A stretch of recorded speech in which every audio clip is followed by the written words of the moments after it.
ಇರ್ತೀರಾ ಅಂತ ಕೇಳಿದವಳು ಹಿತಶ್ರೀ, ನನ್ನ ಮೊಮ್ಮಗಳವಳು. ನನ್ನ ಪ್ರಶ್ನೆ ಒಂದು ಸಣ್ಣದಿದೆ ಮತ್ತು ನನ್ನ ಅಭಿಪ್ರಾಯನೂ ಹೇಳ್ತಿದ್ದೀನಿ. ಇವತ್ತು ನೀವೇನು ಇಲ್ಲಿ ಪ್ರಶ್ನಾರ್ಥ ನಡೆಸ್ಕೊಟ್ರೋ, ಮಕ್ಕಳ ಪ್ರಶ್ನೆ ಕೇಳಿರಬಹುದು, ಆದರೆ ನಾವಿಲ್ಲಿ ಎಷ್ಟು ಜನ ಸೇರಿದ್ದೀವೋ ನಮಗೆಲ್ರಿಗೂ ಆ ಪ್ರಶ್ನೆಗಳಿತ್ತು.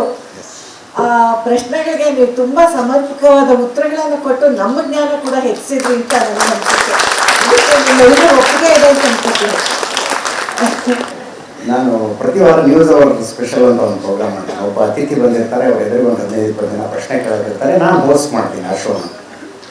ನಾನು ಇಸ್ರೇಲ್ ವಾರ್ ಕವರೇಜ್ ಮುಗಿಸ್ಕೊಂಡ್ಬಂದ್ಮೇಲೆ ಈ ವಾರ ಯಾರು ಮಾಡೋದು ಅಂದಾಗ ನಾನು ಒಂದು ಹೇಳಿದೆ, ಇಲ್ಲ, ಇಸ್ರೇಲ್ ಮತ್ತು ಗಾಜಾದ ಕದನದ ಬಗ್ಗೆ ತುಂಬ ಜನರು ತುಂಬ ಪ್ರಶ್ನೆಗಳಿದ್ದಾವೆ, ನಾನೇ ಆ ಸೀಟಲ್ಲಿ ಕೂತ್ಕೊಳ್ತೀನಿ, ನಮ್ಮ ಕೊಲಿಗೊಬ್ಬರು ಹೋಸ್ಟ್ ಮಾಡಲಿ ಅಂತ. That was an experience. ಯಾವ ಪ್ರಶ್ನೆ ಕೇಳೋದು ಬೇರೆ, ಉತ್ತರ ಕೊಡೋ ಸಿಚುವೇಶನ್ ಕೂತ್ಕೊಂಡಾಗ ಅದು ಮತ್ತೊಂದು ಸಲ ಅನುಭವ ಆಯಿತು ನನಗೆ. ಮತ್ತು ನನ್ನ ಪ್ರಶ್ನೆ ಏನು ಅಂತಂದರೆ, ಈಗ ವಾರ್ತಾ ವಾಚನ ಮಾಡುವಾಗ ನೀವು ಯಾವುದೇ ಎಮೋಷನ್ಸನ್ನು ತೋರಿಸ್ಬಾರ್ದು ಅಂತ ಹೇಳ್ತಾ ಇದ್ದರು. ಈಗ ನಾವು ದೂರದರ್ಶನ್ ನ್ಯೂಸ್ ಎಲ್ಲ ಮಾಡುವಾಗ ಓದುವಾಗ ಅವರು ಯಾವುದೇ ವಾಚಕರು ಯಾವುದೇ ಒಂದು ಎಮೋಷನ್ಸ್ ತೋರಿಸೋ ಹಾಗಿಲ್ಲ ಅಂತ ಹೇಳ್ತಿದ್ರು.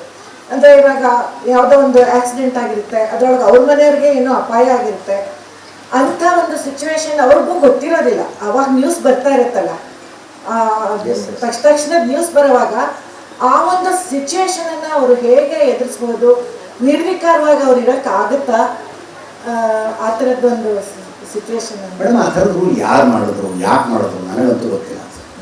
ನಿರ್ವಿಕಾರವಾಗಿರಬೇಕು. ಈಗ AI ಟೂಲ್ಗಳು ಬಂದಿದ್ದಾವೆ, AI ಆ್ಯಂಕರ್ ಮಾಡ್ತಾರೆ, ಅವು ಮಾತ್ರ ನಿರ್ವಿಕಾರವಾಗಿರೋಕ್ಕೆ ಸಾಧ್ಯ. ಈ ಎಲ್ಲ ಸುದ್ದಿನೂ ನಮ್ಮಲ್ಲಿ ಏನೋ ಒಂದು ಭಾವನೆಯನ್ನು ಹುಟ್ಟಾಕತ್ತಲ್ಲ. ಒಂದು ಸಣ್ಣ ಮಗುವಿನ ಮೇಲೆ ಏನೋ ಒಂದು ಗುಂಪು ಸೇರ್ಕೊಂಡು ಒಂದು ದೌರ್ಜನ್ಯ ನಡೆಸಿದೆ ಅಂದಾಗ ನನ್ನಲ್ಲಿ ಒಂದು ಆಕ್ರೋಶ ಬರಬಾರ್ದ, ಒಂದು ಸಿಟ್ಟು ಬರಬಾರ್ದ, ಅಯ್ಯೋ ಛೇ ಅಂತ ಅನ್ನಿಸ್ಬಾರ್ದ ನನಗೆ.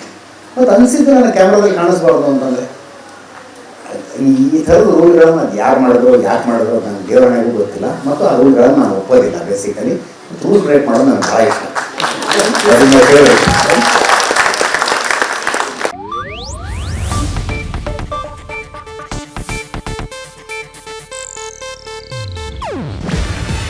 ಇದು ಏಷ್ಯಾನೆಟ್ ನ್ಯೂಸ್ ನೆಟ್ವರ್ಕ್ ಪ್ರಸ್ತುತಿ.